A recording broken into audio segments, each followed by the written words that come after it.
Alright, I'm going to show you guys a little trick on these light bulbs on this radio. Um, I don't know where you get these offhand. I don't work on a lot of radios like this.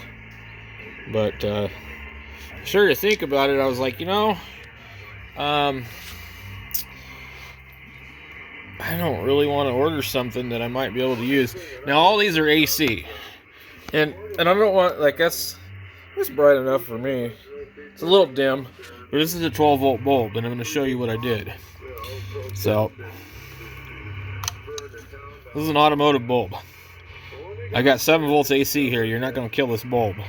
So it should probably last forever. The only problem is, it's a little bit hard to solder.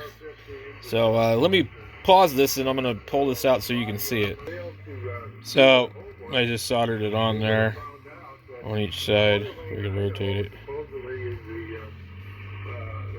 But, and these have like these rubber things back here.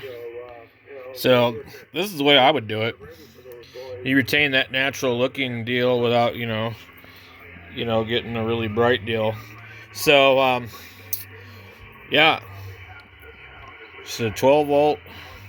I don't remember what they're called. 911 bulb or something. Anyway, they work good. Good enough. So, this is a, 1973 radio. I still gotta find a knob for it, but the radio itself was 20 bucks. I went through and took my air compressor and blew everything out. It's not bad. Anyways, I hope this little tip and trick helps somebody out there, because this could get real spendy if you had to order these off of eBay. Plus, you'd have to wait for them.